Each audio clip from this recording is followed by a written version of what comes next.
Welcome back to Arise News Hour. I'm Charles Enyegulu. Now, Pope Francis arrives in Ireland this weekend, the first papal visit there in almost 4 decades.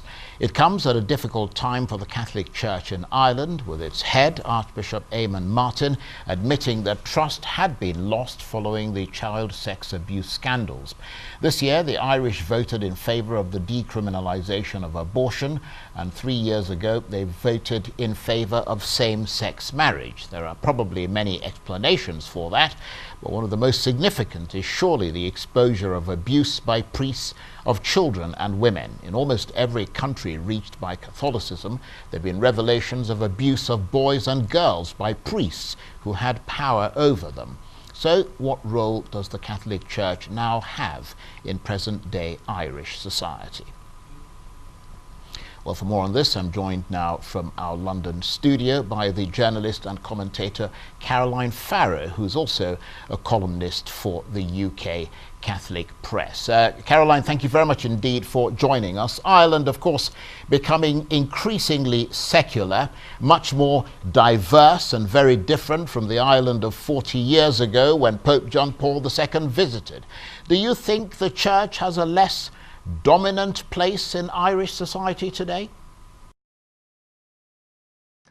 Well, I think the Church isn't quite so embedded in secular society as it was, say, 40 years ago, when the Church carried out a lot of functions of the state, say, for example, education, healthcare, which it still does to a certain extent.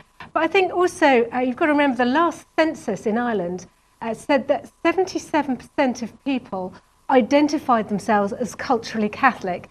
Therefore, I think, the Church does still have a role to play in Irish society. And, certainly a lot of Irish people, and of course, people from Great Britain and America are coming over to the World Meeting of Families.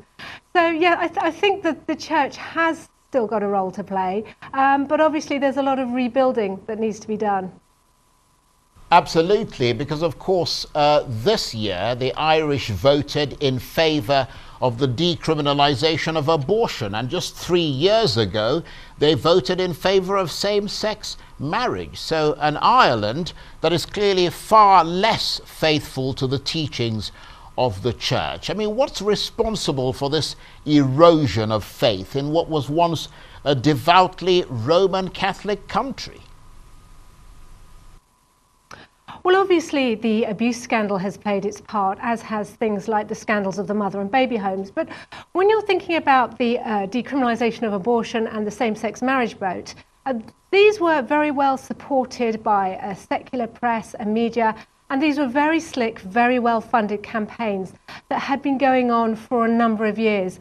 And I think when voters were voting on these key issues, they were persuaded by a lot of secular narratives, and also that actually, in their minds, it was the right thing to do. It felt like a moral judgment, but that didn't mean that it was an outright rejection of the Church. I mean, I think most people who did vote weren't sort of trying to register their...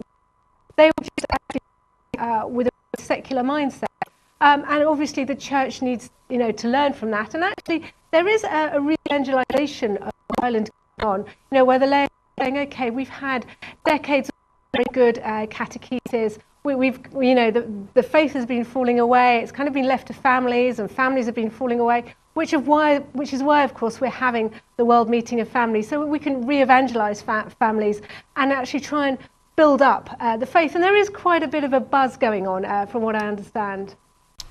Well, hopefully we'll talk a bit about what that World Meeting of Families is all about. But, I mean, as you hinted there, and as you mentioned, actually, Caroline, at least one of the explanations for the erosion of faith is the exposure of abuse by priests of children and women. I mean, is it enough for the Pope to say he's sorry, or must he also talk about the structures that permit or facilitate that abuse, which must be broken down and reformed, as a lot of people in Ireland are saying? Well, all eyes are going to be on the Pope over this weekend. And I think actually the feeling, certainly amongst the laity, is that the Pope does need to go a little bit further. I mean, we have to bear in mind The island in particular has been, it's led the way in terms of child safeguarding. And even Marie Collins, who is a very well-known abuse survivor who sat on the Pontifical Commission, to protect children, she was saying that actually Ireland has got its act together. But what is needed, and I think that the rank and file kind of clergy, priests and deacon, are subject to very stringent procedures. But what has been shown by the recent scandal in America, we've had the Pennsylvania grand jury, and also there's been a Cardinal McCarrick, who seems to have been promoted right the way up through the ranks, even though his abuse he preyed on seminarians, male seminarians, he sort of was a homosexual abuser. That seemed to be very well known. And so what the laity are calling for, and I think to hold the bishops accountable. This is what everyone's calling for, in that the bishops themselves, whether they're perpetrators or they've been complicit in covering up the abuse, are not accountable. And in fact, in America, pockets of America seem to have been, very, very well, the legislation and measures seem to be working.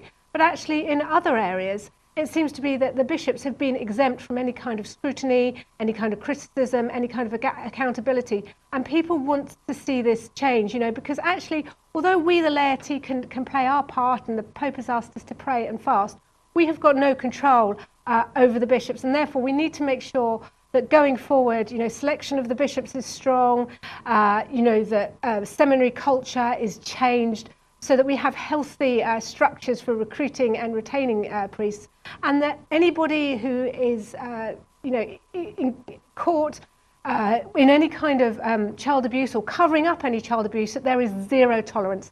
That straight away they are laicized, they're reported to the police most importantly, and that we are not seen to kind of harbour any abusers in our midst. And given all that you just said, Caroline, I mean, what sort of reception will Pope Francis receive in Ireland? I mean, when Pope John Paul visited 40 years ago, he was greeted by 1 million people in Dublin. I mean, can Pope Francis hope for such a rousing reception?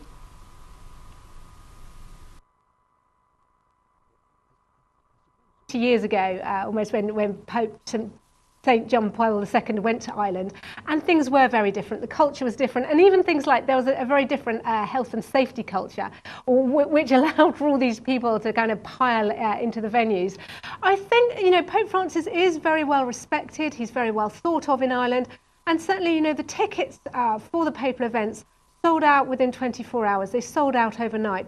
So they are expecting a really good and a very strong turnout. So I expect we are going to see that. And I don't think that Pope Francis is going to get a bad reception, but certainly all eyes are on him. And this is a really critical moment, I think, in his papacy. I'd say it's one of the key moments in his papacy. So he has to be seen really to be saying something and to be taking strong action.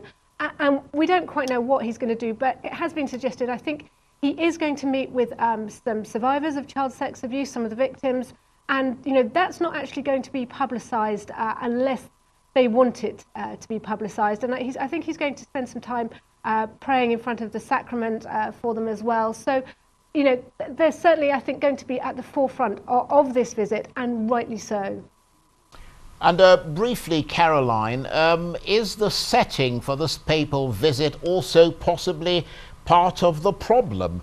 Because the World Meeting of Families is seen by many as a sort of ideological rally to celebrate a type of family which probably does not exist anymore. No, I don't think so. I mean, the World Meeting of Families is a fairly regular event in the Catholic Church, and it comes shortly after the Synod on the Family. And the Catholic Church recognises that the family is the building block of society, and that, the family is where most of the evangelisation takes place. Although we have catechesis in parishes and in schools, if it's not happening at home, then a child is going to be very unlikely to adopt the faith and to carry on. The Pope and the World Meeting of Families is celebrating very diverse families, because you know, the Catholic Church is universal. You know, there's 150 different people from 150 different countries who have attended, who are represented. They've had special workshops for children and families with special needs. How can they be supported? There's also been a session for LGBT Catholics, you know, how can parishes better welcome them? That's been a little bit controversial, admittedly. But, you know, the World Meeting of Families is not saying, you know, the ideal family must be, you know, 2.5 children and a dog. But it is saying, okay, we need to prop up and we need to support the family, and the family is where evangelization takes place. But of course, you know, we all know Catholic teaching on marriage and on the family is that, you know, marriage is one man, one woman, you know, two men and two women, you know, can't use reproductive technology to acquire a child. You know, we follow Catholic teaching, we follow natural law. So that's kind of implicit and wrapped up. But at the same time, as understanding that, there is, you know, the Catholic Church, as I said, is all about, you know, diverse nations, diverse people. And it's not about saying, okay, in an ideal family, you know, the wife must stay at home and the husband must work, and you must have, you know, 2 cats and a dog, and you must have X amount of children. It's about saying, okay, how can we strengthen and support families, and how can we, you know, deepen everybody's, you know, faith, and how can we bring families together, and how can we rebuild society and communities? Well, we'll certainly be keeping an eye on that visit to Ireland. I suppose a sign of how much things have changed in Ireland is the publication in the Irish Times newspaper of a guide on how to avoid the papal visit. Anyway, Caroline, I want to thank you very much indeed. Caroline Farrow, the journalist and commentator who's also a columnist for the UK Catholic Press. Thank you very much indeed for joining us there from our London studios.